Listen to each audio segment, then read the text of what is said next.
Jeudi 15 mai 2025, bonsoir et bienvenue à tous à ce bulletin d'information.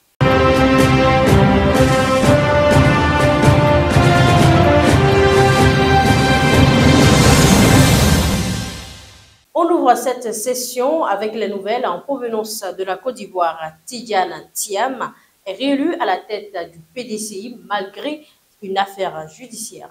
2 jours après avoir démissionné, Tidjane Thiam a été réélu président du PDCI, principal parti d'opposition en Côte d'Ivoire, lors d'un vote organisé sur 45 sites à travers le pays. Il était le seul candidat. Cette manœuvre visait à contourner une procédure judiciaire contestant sa première élection en décembre 2023 au motif qu'il était encore de nationalité française à l'époque. Il a été largement réélu avec 99,77% des voix, ce que ses soutiens voient comme un signe d'unité du parti. Toutefois, sa candidature à l'élection présidentielle d'octobre reste encore incertaine. La justice l'a radié des listes électorales, ce qui le rend inéligible pour le moment.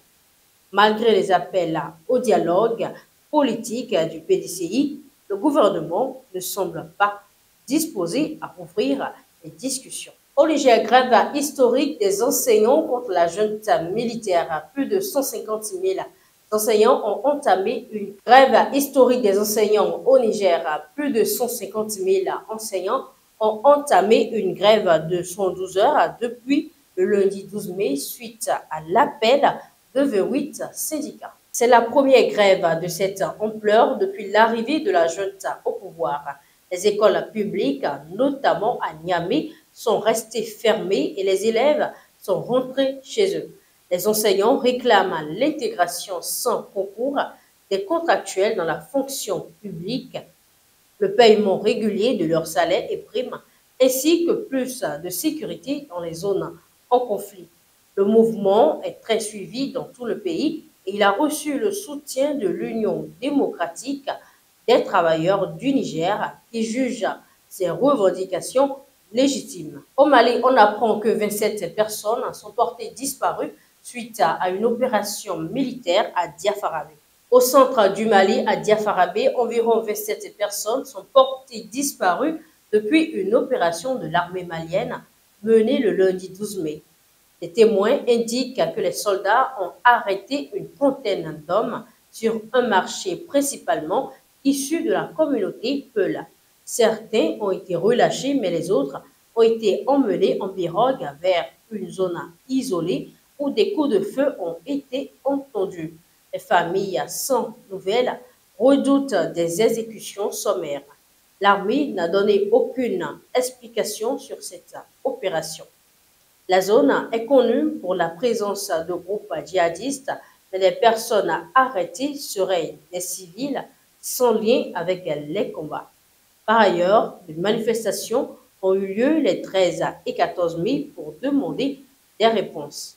Pendant ce temps, le gouvernement veut créer une nouvelle loi pour encadrer la formation de partis politiques en réduisant drastiquement leur nombre de 2 à 4 au lieu d'environ 300 actuellement et en imposant des conditions strictes comme une forte caution financière. Il est aussi question d'interdire le changement de parti fréquent, de supprimer les financements publics et peut-être même le poste de chef de l'opposition. Mais l'opposition conteste cette démarche qu'elle juge autoritaire.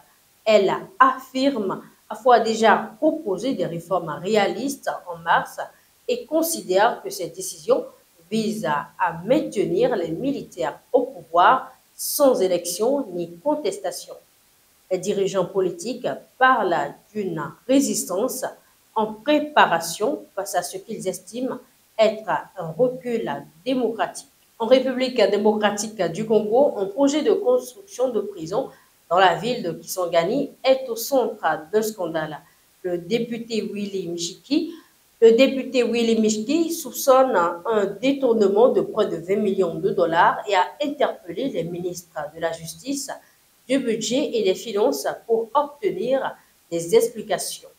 Selon une lettre de la cellule de renseignement financier, le contrat n'aurait pas été validé correctement et une entreprise nouvellement créée aurait déjà reçu 19 millions de dollars sur son compte.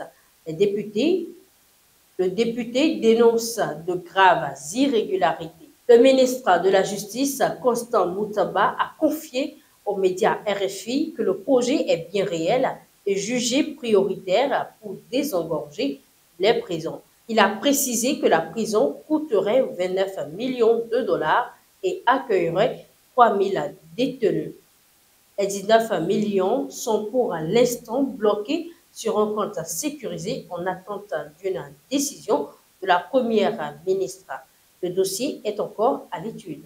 Toujours dans l'actualité du jour, au Soudan du Sud, Amnesty International dénonce des violations de l'embargo sur les armes. Alors que l'embargo sur les armes au Soudan du Sud arrive à échéance le 31 mai 2025 prochain, Amnesty International appelle à son renouvellement.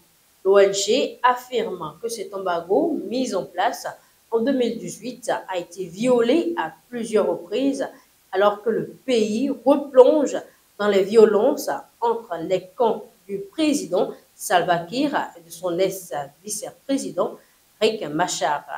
Parmi les faits dénoncés, le déploiement de soldats ougandais à Juba accompagnés d'armes et de véhicules militaires sans autorisation du Conseil de sécurité de l'ONU.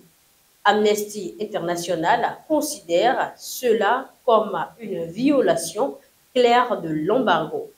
Autre point critique, la remise en service d'hélicoptères de combat, pourtant interdits depuis 2018. Certains ont été utilisés lors d'une attaque le 3 mai, endommageant un hôpital géré par Médecins sans frontières à Old Fangak. Amnesty International demande donc au Conseil de sécurité de prolonger et renforcer l'embargo. Et enfin, dossier Pfizergate, la justice européenne critique le manque de transparence de la Commission. Le 14 mai, la Cour de justice de l'Union européenne a reproché à la Commission européenne de ne pas avoir justifié son refus de divulguer les SMS échangés pendant la pandémie entre Ursula von der Leyen, présidente de la Commission, et le PDG de Pfizer, Albert Bourla. Ces messages échangés entre janvier 2021 et mai 2022 auraient pu concerner la négociation des contrats d'achat de vaccins. La justice donne raison à une journaliste du New York Times qui demandait l'accès à ces SMS et annule le refus de la Commission. Le tribunal estime que l'exécutif européen a donné des réponses floues et n'a pas expliqué pourquoi ces messages n'étaient pas considérés comme importants ou pourquoi ils seraient introuvables. Ce manque de transparence alimente les soupçons, notamment dans certains milieux critiques ou complotistes. Ursula von der Leyen a même été visée déjà par des plaintes, dont une pour destruction de documents rejetés en janvier.